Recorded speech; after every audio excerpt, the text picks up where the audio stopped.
네, 오늘 함께 나눌 말씀은 창세기 14장 17절에서 20절까지 말씀입니다.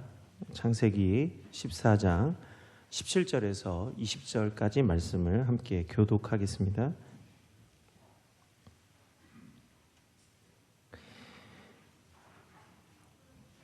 우리 한 절씩 교독합니다. 아브라함이 그 놀라운 엘과 그와 함께한 왕들을 쳐부수고 돌아올 때에 소돔왕이 사후의 골짜기 곧 왕의 골짜기로 나와 그를 영접하였고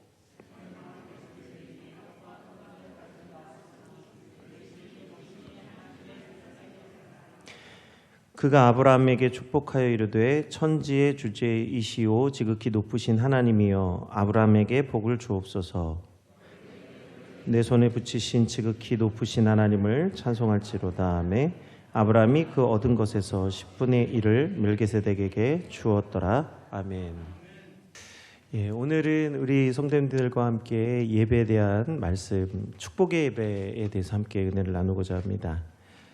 오늘 창세기 14장에 나오는 이 말씀에서 물론 이 12장 이후부터 아브라함에 대한 이야기, 주인공이 아브라함인데 오늘 특별히 창세기 14장은 멜기세덱이라고 하는 제사장의 이야기가 굉장히 중요합니다. 왜냐하면 성경 전체에서 최초로 제사장이 등장하기 때문이에요. 그 전에 이 모든 예배는 예배자가 직접 하나님 앞에 예물을 가지고 나와서 예배를 드리는데 오늘 성경에서 창세기 14장에 보면 하나님 지극히 높으신 하나님의 제사장 멜기세덱이라고 하는 제사장이 나오고 있습니다. 이 멜기세덱 이전에는 이 제사가 희생과 속죄를 위한 제사만을 드렸습니다. 그런데 이제 하나님께서는 멜기세덱 제사장을 통해서 이제 축복하고 화목하게 하는 제사를 열어 주셨습니다. 그래서 오늘 우리가 함께 나누었던 매우 짧은 구절 속에 담겨 있는 축복의 예배라고 하는 것에 대한 의미를 함께 생각해 보고자 합니다. 먼저는 하나님 아브라함을 불러주셨는데 아브라함과 동시대에 살았던 의인이 한 사람 더 있습니다. 그 사람이 누구냐 하면 욥이라고 하는 사람인데 이 욥도 하나님을 기억하고 하나님께 예배했어요. 근데 히브리 사람이라고 불렸던 아브라함과는 다르게 욥은 히브리 사람이 아닙니다. 그런데 그도 하나님을 알고 하나님 앞에 예배를 드렸어요. 그런데 욥이 드린 예배는 제사는 죄사함을 위한 제사였습니다. 욥기 1장 4절에서 5절의 말씀에 보면 욥이 드린 제사가 무엇인지 잘 설명하고 있습니다. 그의 아들들이 자기 생일에 각각 자기 집에서 잔치를 베풀고 그의 누이 3명도 청하여 함께 먹고 마시더라. 그들이 차례대로 잔치를 끝내면 욥이 그들을 불러다가 성결하게 하되 아침에 일어나서 그들의 명수대로 번제를 드렸으니 이는 욥이 말하기를 혹시 내 아들들이 죄를 범하여 마음으로 하나님을 욕되게 하였을까 함이라. 욥의 행위가 항상 이러하였더라.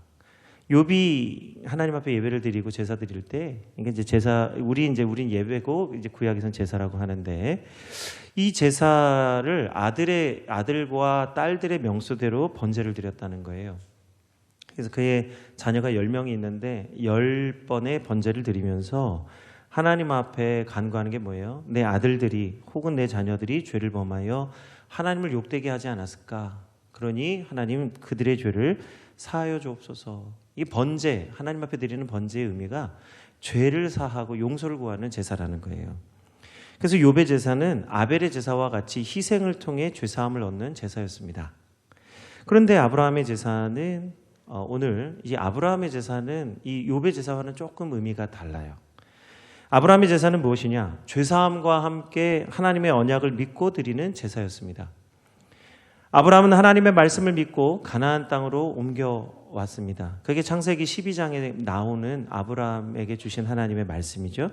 그래서 아브라함이 하나님의 말씀을 따라서 가나안에 올 때에 조카 롯도 함께 따라옵니다. 하란에서 가나안까지의 거리가 얼마 정도가 되냐? 약 800km 정도가 돼요.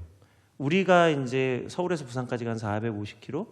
이제 예전에 지금 경부고속도로가 이제 굉장히 넓어져서 그렇지 예전에 경부고속도로가 2차선 도로였어요. 그러니까 왕복하면 4차선 정도 도로가 되는데 한번 고향길을 내려가려면 대구까지 내려가는데 뭐 16시간 막 거의 고속도로가 주차장이에요. 그래서 어릴 때 저희 그때는 좀 차가 되게 귀해요. 그래서 포니 승용차 혹시 아는지 모르겠어요. 현대에서 나온 포니 승용차에 8명이 타고 갑니다. 8명이. 앞에 운전하시는 분은 이제 운전을 해야 되니까 혼자 앉으시고, 조수석에 일단 이제 큰아버지 앉고 그 앞에 그 무릎에 아이 하나 앉히고, 뒤에 이제 꼬맹이들이 주렁주렁 이게 이제 거기 이제 낑겨서 가는 거예요. 다 엄마 무릎 위에 앉고. 그러니까 8명이 타고 갑니다. 가는데 그때는 뭐 고속도로 휴게소가 어디 있어요? 그때는 휴게소도 없습니다. 그러니까 길가가 휴게소예요. 오줌 싸고 똥 싸고 밥 먹고 뭐 거기서 이제 그래갖고 이렇게 솥단지 가지고 가서 가다가 밥 먹고 이런 때가 저희 어릴 때 아닙니까? 이 고향 한번 내려가는데도 뭐 17시간이에요. 자동차 타고 내려가는데도. 지금은 이제 귀성길이 그렇게까지는 막히진 않지만은 그때는 그랬다는 거예요. 이 당시에 아브라함이 하란에서 가나안까지 거리가 800km인데 성인이 보통 가볍게 해서 하루에 걸을 수 있는 그 걸음이 한 30km 정도 된다고 합니다. 계산해 보면 약 한 30일 정도 걸리는 거리예요. 하란에서 가나안까지가. 그런데 아브라함은 이 하란에서 가나안에 옮길 때, 이사를 갈 때에 많은 사람들과 소유를 가지고 이 가나안 땅으로 와야만 했습니다. 그래서 창세기 12장 5절에 보면 이 장면을 잘 설명하고 있습니다. 아브라함이 그의 아내 사레와 조카 롯과 하란에서 모은 모든 소유와 얻은 사람들을 이끌고 가나안 땅으로 가려고 떠나서 마침내, 이게 얼마나 이 고단한 일이었으면 성경에서 뭐라고 말씀합니까? 떠나서 마침내 가나안 땅에 들어갔더라. 이 일이 그렇게 쉽고 단순한 일이 아니라 매우 어렵고 힘든 일이었다는 거예요. 그래서 이 일을, 여정을 출발해서 마침내 가나안 땅에 들어갔다고 오늘 말씀하고 있습니다. 근데 아브라함과 그의 가족들이 가나안 땅에 오면서 이 가나안 땅에 이제 놀라운 변화가 생겨나게 되었습니다. 무엇이냐면 아브라함이 가나안 땅에 오면서 점점 그가 가나안 땅 깊숙한 곳으로 나아갈 때에 언약의 제사를 드렸다는 거예요. 언약의 제사. 오늘 여기서 주목할 것은 뭐냐? 가나안 땅에 마침내 도착했는데 이 땅에서 이 아브라함이 드렸던 예배가 뭐냐?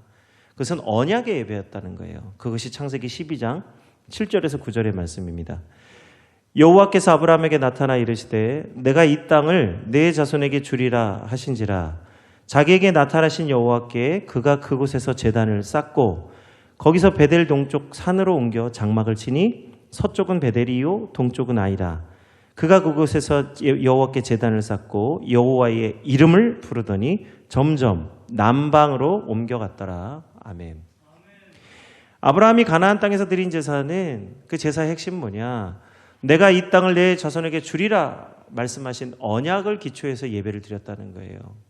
욥은 자신의 자녀들이 하나님 앞에 혹여 하나님의 이름을 더럽혔을까 봐 긍휼을 구하는 제사를 드렸다면 아브라함은 하나님의 언약의 기초에서 예배를 드리고 있는 거예요. 제사의 성격이 완전히 다른 거예요. 긍휼하심을 얻기 위한 것뿐만 아니라 하나님이 약속하신 말씀을 믿음으로 하나님 앞에 제사하고 있는 겁니다. 그래서 오늘 아브라함의 제사는 믿음으로 드리는 제사가 되는 거예요. 온전한 믿음으로 하나님 앞에 약속을 믿고 드리는 제사. 그런데 오늘 하나님의 언약은, 아브라함이 바라보았던 이 언약은 단순히 하나님이 말씀하신 땅을 바라보는 제사가 아니었다는 거예요. 만약에 아브라함이 하나님께서 말씀하시는 내가 이 땅을 내게 주리라 했다면 그가 예배를 드리는 곳곳마다 하나님 이 땅을 내게 주세요 하고 그 땅에 다 표지를 세우고 이건 내 거 이렇게 하고 가나안 땅을 차지하려고 했겠지요. 오늘날 우리 부동산 투기하는 것처럼 여긴 내 거야, 건드리면 안 돼 하고 다 자기 거라고 표시를 해놓고 다녔겠지만 아브라함은 제사를 드릴 때 땅을 바라보며 제사한 것이 아니에요. 만일 그랬다면 아브라함은 제가 지금 말씀드리는 것처럼 제사를 드리면서 그 땅을 차지하려고 노력했겠죠. 그러나 오늘 아브라함은 좋은 땅을 차지하기 위해서 하나님이 말씀하신 땅에 소망을 두고 있지 않았습니다. 아브라함과 조카 롯이 하나님의 은혜로 양떼가 많아지게 되었습니다. 그래서 이제 이 양떼 때문에 다투게 되었을 때에 서로 땅을 이제 가르게 되는데 아브라함이 조카 롯에게 말하는 것이 내가 먼저 땅을 선택하라. 네가 좌하면 내가 우하고 내가 우하면 내가 좌할게. 이렇게 얘기하는 거예요. 선택권을 롯에게 양보하는 겁니다. 그때 롯이 선택한 땅이 보니까 소돔 땅이었어요. 소돔 땅은 어떤 땅이었습니까? 창세기 13장 12절에서 13절에 말씀하고 있습니다. 아브라함은 가나안 땅에 거주하였고 롯은 그 지역의 도시들에 머무르며 그 장막을 옮겨 소돔까지 이르렀더라. 소돔 사람은 여호와 앞에 악하며 큰 죄인이었더라. 제가 일전에 가인이 에녹성을 쌓고 그 안에 들어가 살면서 자신의 목숨을 지키기 위해서 그 안에 살았다고 말씀드렸죠. 그래서 최초의 도시는 하나님을 대적하고 악한 자들이 모여 사는 곳이 에녹성이었다고 말씀드렸어요. 최초의 도시. 그런데 오늘 창세기 13장 도시가 다 나쁘다는 얘기가 아닙니다. 우리가 하나님을 의지하지 않는 자들이 모여서 만든 것이 처음의 도시의 원형이라는 걸 말씀드리는 거예요. 창세기 13장 12절에 보면 아브라함은 가나안 땅에 거주하였지만 롯은 그 지역의 도시들에 가서 살고 싶어 했다는 거예요. 그래서 그 장막을 옮겨서 소돔성, 소돔 도시라고 하는 곳에 가서 살게 됐다는 거예요. 영화 배트맨에 보면 고담이라고 하는 도시가 나오는데 그게 이제 소돔과 고모라를 줄여서 고담시라고 표현하는 거예요. 근데 그 배트맨이 활약하는, 뭐 영화 얘기를 하려고 한 건 아니지만 배트맨이 활약한 그 고담시는 범죄와 악이 넘치는 도시입니다. 바로 그와 마찬가지로 오늘 성경에 나오는 소돔 사람은 여호와 앞에 악하며 큰 죄인이었다고 오늘 말씀하고 있어요. 그런데 룻이 땅을 네가 선택하면 내가 다른 곳으로 가겠다 했는데 룻이 선택한 땅이 어디예요? 소돔 땅이라는 거예요. 그게 좋아 보였다라고 하는 것은 룻이 이미 그 소돔 사람들이 그렇게 사는 방식을 좋아한다는 거예요. 그의 마음에 하나님을 좋아하는 것이 아니라 소돔 사람들의 생활 방식을 좋아하고 따라가고 싶었다는 것을 알 수 있습니다. 오늘 그래서 조카 롯이 좋아 보여서 옮긴 소돔 사람들 여호와 앞에 악하며 큰 죄인들이었더라고 말씀하고 있죠. 이제 조카 롯이 소돔 땅으로 옮겨가면서 곧 문제를 만나게 될 것을 우리는 알게 됩니다. 롯이 이제 소돔 땅에 이주할 때쯤에 가나안에 큰 갈등이 일어나게 됐어요. 가나안 땅이 정치적으로 매우 복잡한 상황에 놓이게 됩니다. 오늘 지금 우리도 국제 정세의 한가운데 있죠. 사실 우리 이 대한민국이라고 하는 이 땅이 굉장히 지정학적으로 굉장히 중요한 위치에 있어요. 우리는 우리가 알지 못하지만 우리가 사는 우리 대한민국이라고 하는 이 땅이 얼마나 지금 전 세계 오늘 21세기의 중심에 있는지 몰라요. 우리도 모르는 가운데 21세기의 주인공 역할을 하는 땅 가운데에서 우리가 살고 있다는 것을 깨달아 알아야 합니다. 게다가 우리는 하나님께서 믿음을 주셔서 마지막 때에 예수님을 믿고 예수님이 우리에게 맡겨주신 사명을 감당할 사명자들로 오늘 우리를 기름 부어주신 줄 믿으시기 바랍니다. 지금 21세기에 제가 이 예배와 복음에 대해서 말씀드리는 이유가 뭐냐? 지금 우리가 이 마지막 때에 하나님께서 우리를 기름 부으시고 우리를 사용하기를 원하신다는 거예요. 마치 아브라함을 부르셔서 그 당시에 가장 세계의 중심이 되는 그 가나안 땅에 살게 하신 것처럼 오늘 우리도 그렇게 불러주고 계십니다.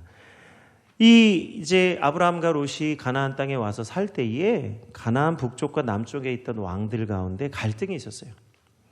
그 북쪽에는 엘라망 그돌라오메를 중심으로 해서 4명의 왕이 연합을 하고 있었고 남쪽에는 소돔왕 베라를 중심으로 5명의 왕이 연합을 하고 있었습니다.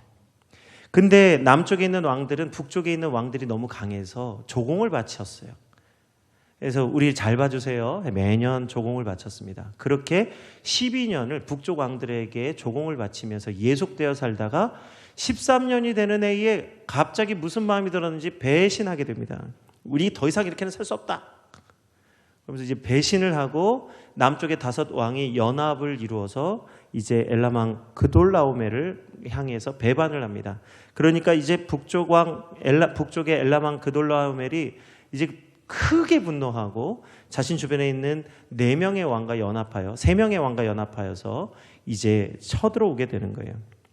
그래서 이 가나안 땅에 갑자기 아브라함이 살고 있는 이 가나안 땅에 갑자기 9명의 왕들이 함께 와서 싸우는 큰 전쟁이 가나안 땅에 일어나게 되었습니다.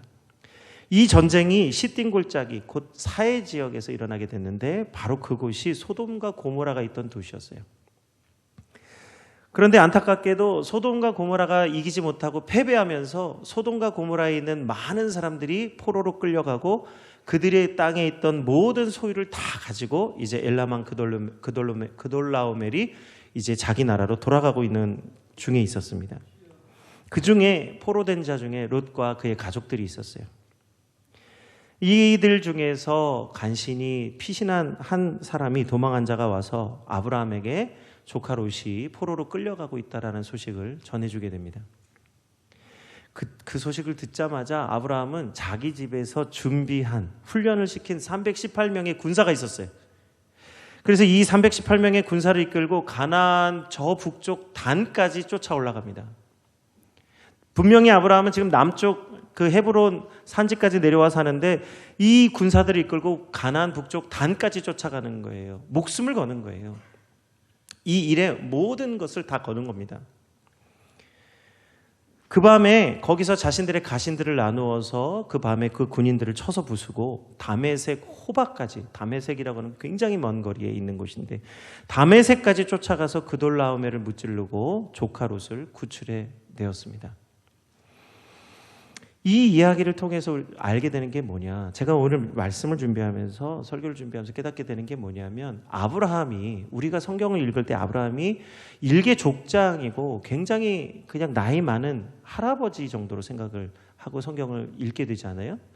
그런데 오늘 말씀을 읽다 보니까 아브라함이 일개 족장이 아니라는 거예요. 그는 그 당시에 그 가나안의 복잡한 국제 정치를 이해할 수 있는 전략가였어요. 그리고 또 그래서 군사를 준비할 수 있는 또 장수였습니다. 318명이라고 하는 군사를 훈련시킬 수 있는, 군인을 훈련시킬 수 있는 장수였다는 거예요. 집에서 훈련시키고 길루었다라는 것은 그가 전쟁에 능했던 장수라는 것을 말씀하는 거예요. 그리고 또 얼마나 전략가예요? 그 밤에 자신의 가신들을 나누어서 공격하게 하도록 작전을 세울 수 있는 사람이에요. 전쟁에 대한 경험이 없으면 할 수 없는 일을 하는 것이죠. 그리고 왕들과 싸워서 대등할 정도로 준비하는 사람, 그 당시에 가나안의 정세를 파악하고 미리 준비할 수 있는 전략가였다는 거예요. 318명이라고 하는 숫자를 우습게 보면 안 되는 겁니다. 오늘 저희 창민교회도 기도하는 것이 318명, 주의 군사된 318명의 용사를 보내주십시오.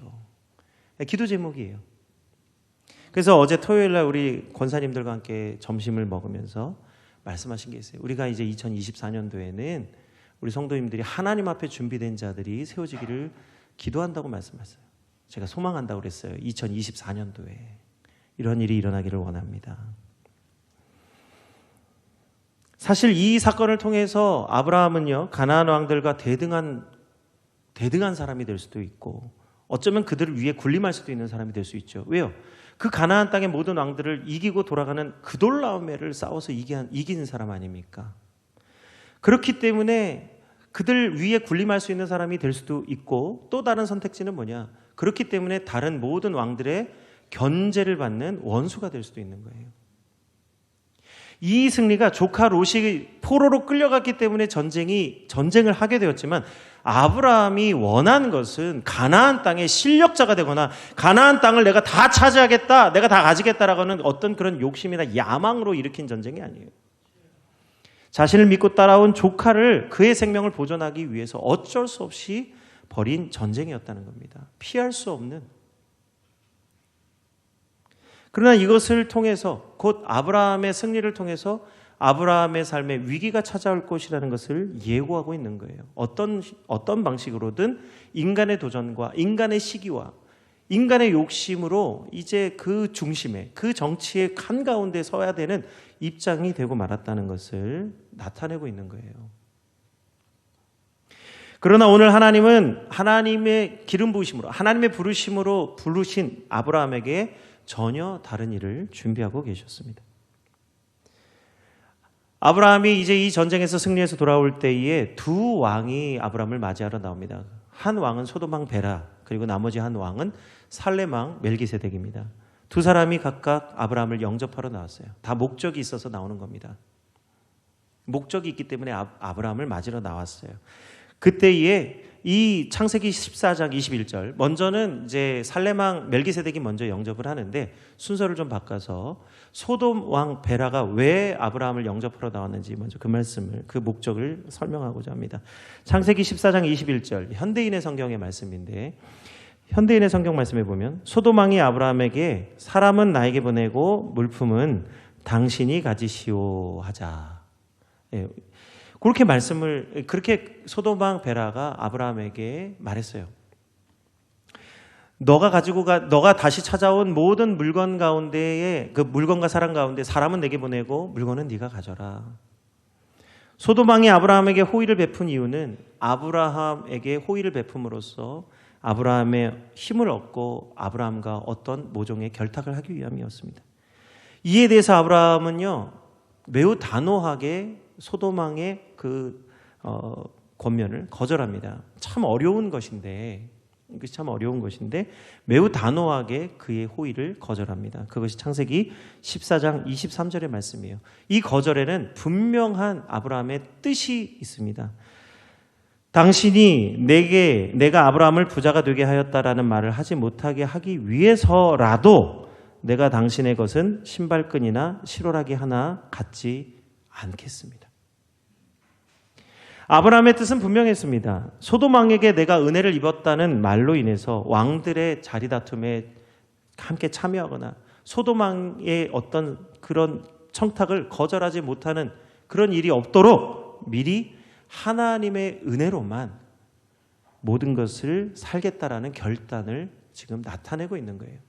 인간을 의지하거나 왕을 의지하거나 물질을 의지하거나 실력을 의지하지 않고 내가 어떤 것이라도 사람에게서 은혜를 입지 않겠다라고 하는 믿음의 결단을 보여주고 있는 것입니다.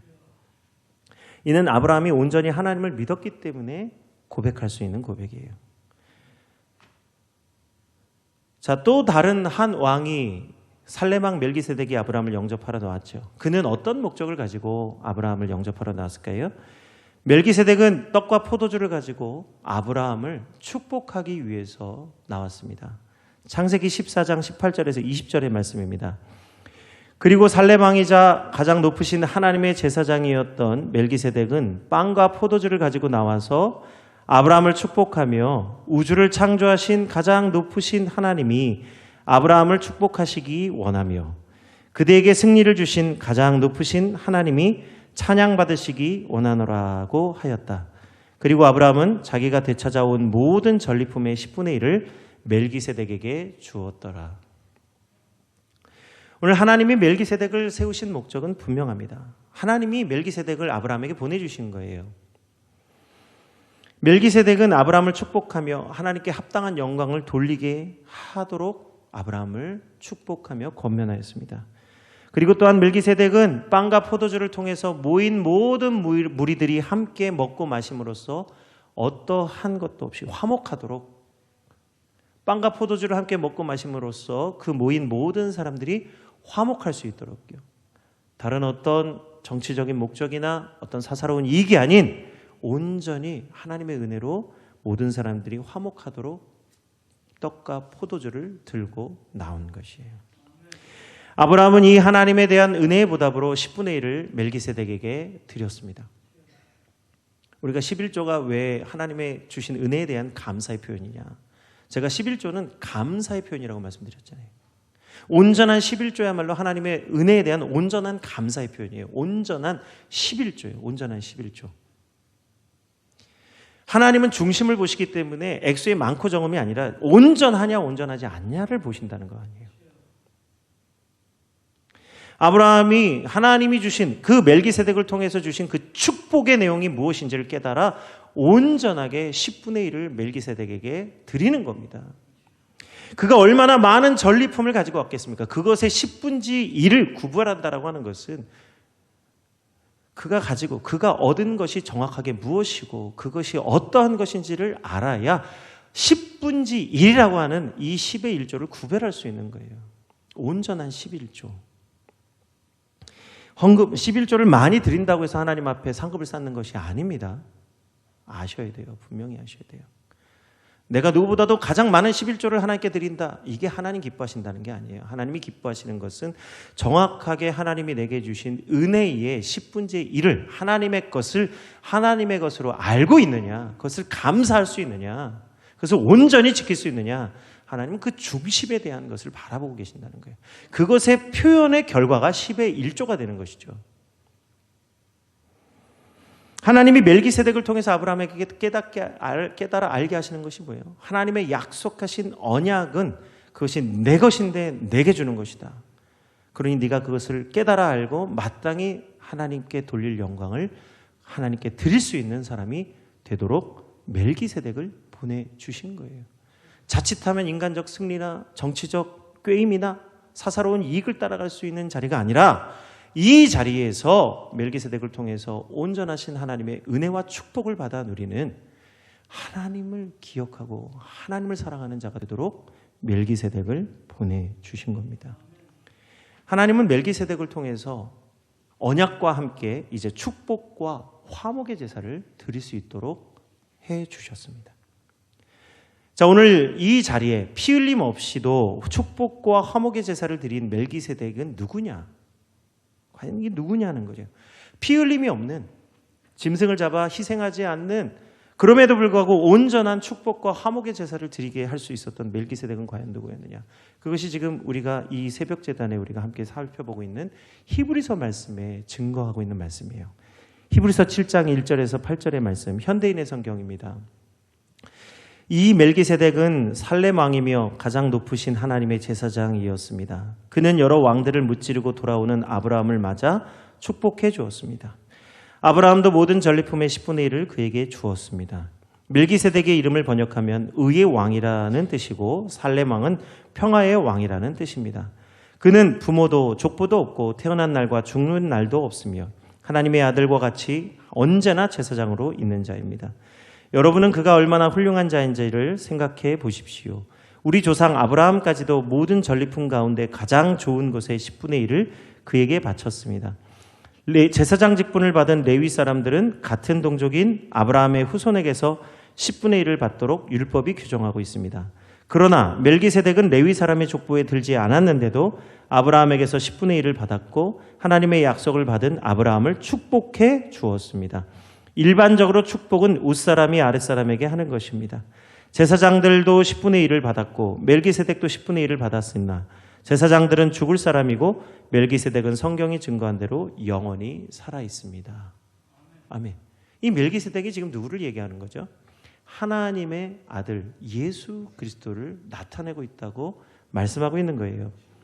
그러므로 아브라함이 만났던 멜기세덱은 예수님을 예표하는 겁니다. 멜기세덱은 아브라함을 믿음의 조상이 되도록 가장 중요한 순간, 가장 인간적으로 어려운 순간에 믿음의 조상이 되도록 그를 축복하고 화목하게 해 주었습니다.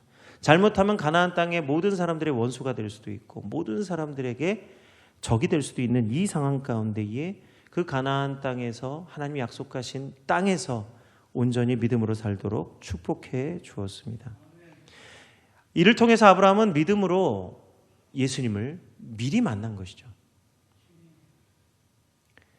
아브라함이 믿음으로 예수님을 미리 만난 거예요. 아브라함은 모래사장에서 바늘을 찾는 것 같이, 마치 낙타가 바늘귀에 들어가는 것 같이 매우 희미한 가운데서도 예수 그리스도의 은혜를 입게 되었습니다. 정말 어렵고 힘든 가운데에서 예수님을 미리 만난 거예요. 그에 비하면, 아브라함에 비하면 오늘 우리는 얼마나 은혜와 감사의 시대에 살고 있습니까? 낙타가 바늘귀 들어가는 것보다도 더 어려운 그 구원의 문제를 해결해 주신 예수 그리스도를 온전히 믿고 살 수 있도록 우리는 지금 구원과 은혜의 시대에 살고 있는 거예요. 예수님이 희미하고 믿음이 희미하고 하나님의 언약이 희미한 것이 아니라 너무나 분명하고 확실하게 우리에게 말씀하시고 이미 이루어 주셔서 모든 일을 이루어 주신 은혜의 시대를 살고 있는 것이에요. 그러므로 우리는 매일같이 멜기세덱의 반차를 따르는 예수님을 따라서 하나님의 은혜 안에 살고 있다는 사실에 감사하시기 바랍니다. 부족하고 연약한 우리지만 매일 그리스도의 은혜와 축복을 통해서 살도록 하나님이 우리를 인도해 주고 계십니다. 그렇기 때문에 오늘 우리가 우리 시대, 우리의 삶 가운데에 예수님을 잘 믿으시기를 바랍니다. 아브라함의 때도 하나님이 불러주신 그 아브라함이 그 복잡하고 어려운 가나안 땅에서 믿음을 지키고 승리했어요. 오늘 우리 시대도 마찬가지입니다. 예수님을 믿는 우리 시대도 앞서 말씀드린 대로 굉장히 복잡하고 어려운 정치적인 문제, 경제적인 문제, 여러 가지 사회적인 문제 가운데 우리는 살고 있어요. 우리만 그러냐? 아니에요. 성경에 나오는 모든 인물은 다 그들의 시대에 가장 어려운 시대를 살았어요. 그럼에도 불구하고 그들은 그 희미한 가운데서도 하나님이 말씀하신 말씀을 믿고 승리했습니다. 그러나 우리는 그들보다도 더 분명하고 확실한 예수 그리스도의 은혜 안에 살면서 더 분명하고 확실한 구원과 승리의 시대를 살게 될 줄 믿습니다. 그러므로 우리가 예수님을 더욱 잘 믿고 이 시대에 예수님의 사람으로 살아가야 될 줄 믿습니다. 우리 목회자들은 예수님을 잘 본받아서요, 자신의 사명을 잘 감당해야 돼요. 이 마지막 때에 목자 없는 양같이 유리하고 방황하는 자들이 없도록 우리 목회자들이 성도들을 말씀으로 잘 양육해야 됩니다. 오늘 정말 20장 17절에서 20절의 이 네 줄의 말씀 속에서 예수님이 보여야 되는 거예요. 목회자들이 하나님의 말씀 속에서 예수님이 나타나고 그리스도의 복음이 분명하고 선명하게 나타나야 된다는 거예요. 단 한 줄의 하나님의 말씀 속에서도 예수님의 깊으신 뜻이 무엇인지, 이 말씀이 뜻하고자 하는 분명한 진의가 무엇인지를 깨닫지 못하면 우리는 표상적인 것만 얘기할 수밖에 없어요. 다른 목사님들이 얘기한 것을 가지고 와서 그것 그대로만 답습하는, 그보다 더 어떤 새롭고 더 하나님의 깊으신 뜻을 깨달아 알 수 없는 다른 목사님이 하신 말씀을 앵무새처럼 그대로 반복해서 할 수밖에 없는, 날마다 하나님의 말씀이 새로워지려면 하나님의 말씀을 깊이 있게 묵상하는 일이 우리 목회자들 가운데 있어야 되는 것이죠. 쉽지 않습니다. 또 우리 성도들은 예수님께 합당한 영광을 돌리고 10의 1조의 생활을 잘 감당하셔야 돼요. 10의 1조는요, 교회를 위해서 하라는 것도 아니고 목회자를 위해서 하라는 게 아니에요. 하나님이 마땅히 요구하시는 것이고 하나님의 것을 기억하라고 하시는 것은 감사에 대한 진정한 표현을 너희들이 할 수 있느냐는 것을, 그 믿음의 시험을 달아보시는 거예요. 우리가 10의 1조의 생활을 감당할 수 있다면 우리 일상생활에 하나님 주의 복음을 감당할 수 있는 사람이 되게 될 줄 믿습니다. 내 마음이 있는 곳에 내 물질이 있다고 말씀하신 게 무엇이에요? 물질이 믿음이 아니라 마음이 있는 곳, 믿음이 있는 곳에 우리의 물질과 모든 것이 가게 돼 있어요. 우리 삶 가운데 주님의 이름으로 하는 것, 주의 이름으로 심고 구하는 것, 그것이 곧 우리의 믿음입니다. 그것에 물질이 따라가게 되어 있어요. 주님을 위해서 선교하고 구제하고 봉사하고 가르치고 그 하는 일에 우리의 마음이 열리면 우리의 삶에 하나님께 드려야 될 마땅한 10의 1조와 감사의 물들이 들어가게 되는 것이죠. 다른 사람에게 구하는 것이 아니라 다른 사람들에게 베풀 수 있는 사람이 돼야 된다고 말씀하고 있어요. 우리는 하나님의 복을 받기만 하는 사람이 아니라 준비되고 훈련되어서 다른 사람들을 주의 이름으로 축복하는 자가 돼야 되는 겁니다. 아브라함이 준비되었기 때문에 비록 그 실패하고 죄악을 사랑했던 조카 롯이지만 그를 구하고 그의 생명을 건지며 승리하는 아브라함이 될 수 있었던 것이죠. 오늘 아브라함처럼 우리가 하나님의 복을 받기만 하고 얻으려는 자만 되는 것이 아니라 주의 이름으로 축복하고 하나님의 큰 뜻을 깨달아 아는 귀하고 복된 성도님들 되시기를 주의 이름으로 축원드립니다. 하나님이 우리에게 주시고자 하는 축복이 무엇이냐? 그것은 아론의 축복을 통해서 이미 우리에게 하신 말씀이에요. 그것이 하나님이 우리에게 주시고자 하는 축복의 내용입니다. 복의 내용입니다. 그것을 대제사장인 아론을 통해서 축복하게 하셨죠.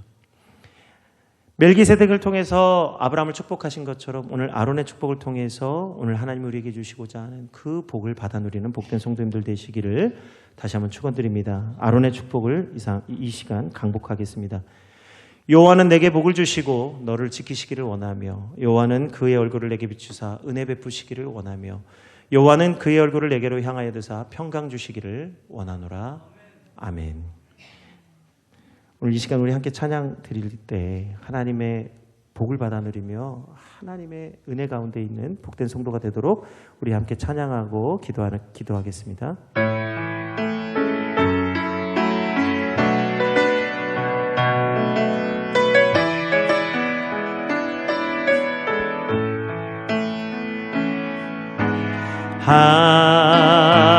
하나님은 우리의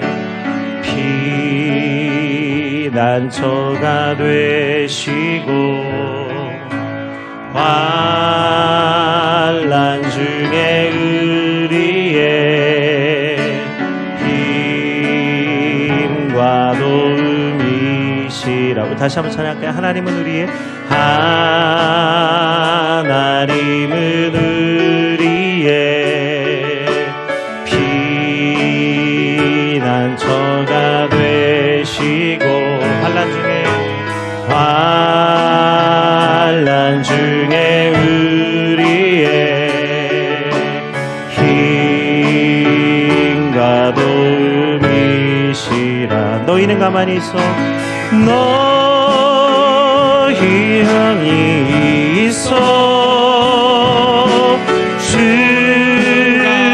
하나님 내 말지어다. 열방과 세계 가운데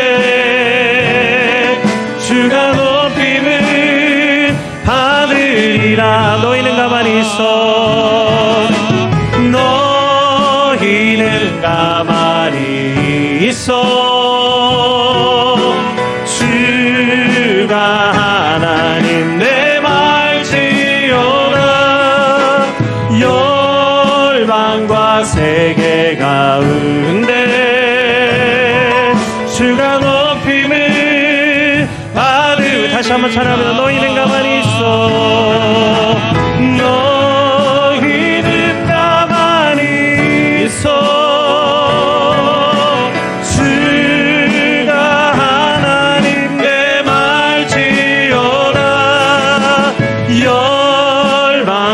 세계 가운데 주가 높임을 받으. 우리 한 번 더 고백합니다. 너희는 가만히 있어. 너희는 가만히 있어 주가 하나님 내 말지어다. 열방과 세계 가운데 주가 높임을 받으리라. 아멘. 이 시간 우리 하나님이 우리의 피난처가 되시고 가장 어렵고 힘든 가운데에서 인간과 물질과 사람의 손을 의지할 것이 아니라 오직 하나님을 구하고 하나님의 구원을 바라는 것이 기쁘고 즐거운 것이 되며 좋은 것이라고 말씀하십니다. 이 시간 여호와 하나님을 의지하고 의뢰하고 바라면서 우리의 모든 것이 온전해질 수 있도록 우리 예수님을 더욱 잘 믿고 하나님의 온전함을 이루는 성도 되도록 주의 이름 부르고 함께 기도하겠습니다. 주여. 아버지 하나님 감사합니다. 이 시간 우리가 온전해지게 하여 주옵소서. 우리의 생각이, 우리의 마음이, 우리의 입술이 하나님 우리의 하나님 물질과 우리의 신앙이, 우리의 삶이 주님 앞에 온전해지기를 원합니다. 하나님 10의 1조는 나의 삶이 하나님 앞에 온전해지기를 원하는, 나의 모든 것이 하나님의 것임을 인정하는 삶이 결과인 줄 믿습니다. 하나님 그러므로 10의 1조는 믿음과 감사의 결과입니다. 하나님 우리가 하나님 앞에 온전하게 하나님의 신앙생활을 할 수 있도록 도우셔서 하나님의 것을 기억하며 하나님의 행하신 일을 기억하고 주님의 손을 의지하며 나가는 성도들이 되게 하여 주옵소서. 하나님 오늘 우리에게 주신 것을 감사하게 하시고 하나님 온전하신 하나님, 승리하게 하신 하나님, 우리에게 모든 것을 이루어 주신 것을 따라 예수님을 잘 믿고 더욱 구원의 백성으로 즐거워하며 감사하며 사는 성도들이 다 되게 하여 주시옵소서. 하나님 감사합니다. 사랑해 주님 감사합니다. 하나님 오늘 우리에게 하나님 예수님을 통해서 축복하여 주시고 화목하게 하여 주시고 우리의 삶의 모든 것을 하나님의 은혜로 살게 하시니 감사를 드립니다. 두려워하며 염려하지 않게 하시고 모든 것이 주님께서 우리에게 주신 것인지를 믿고 깨달아 알게 하여 주셨소. 마땅히 주님께 합당한 영광을 돌리며 우리의 삶이 온전히 하나님을 갈망하며 바라게 하여 주옵소서. 하나님이 나의 구원자가 되시며 나의 삶의 목자가 되신다는 것을 인정한다면 하나님, 우리가 온전한 10의 1조의 생활을 하게 하시고 온전한 감사를 드리는 성도가 되게 하여 주옵소서. 하나님은 액수의 많고 적음을 바라시는 것이 아니라 아브라함처럼 하나님의 축복과 하나님의 은혜를 사모하며 온전히 인간의 손을 의지하지 아니하고 하나님의 도우심을 바라는 믿음의 열매인 줄 믿습니다. 하나님, 믿음으로 드리는 10의 1조가 더욱 풍성한 열매로 돌아오며 더욱 하나님의 긍휼하신 은혜가 넘치게 하시는 축복의 통로가 되게 하실 줄 믿습니다. 믿음으로 심은 것 반드시 믿음의 열매를 30배, 60배, 100배로 걷게 하여 주실 줄 믿습니다. 땅을 바라보지 않지만 하나님은 땅을 주시고, 하나님, 우리가 물질을 사모하지 않지만 하나님 우리에게 물질을 주시고, 하나님, 우리가 건강을 의지하지 않지만 우리에게 건강을 주시고, 하나님, 우리가 하나님 우리의 이웃들을 하나님 소망하지 않지만 하나님 이웃들을 풍성하게 주셔서 이 땅에 하나님의 은혜와 축복이 넘치는 성도들이 다 되게 하여 주옵소서. 오직 하나님께서 이 모든 것을 우리에게 더해 주시를 믿고 감사드리며 예수님의 이름으로 기도드립니다. 아멘.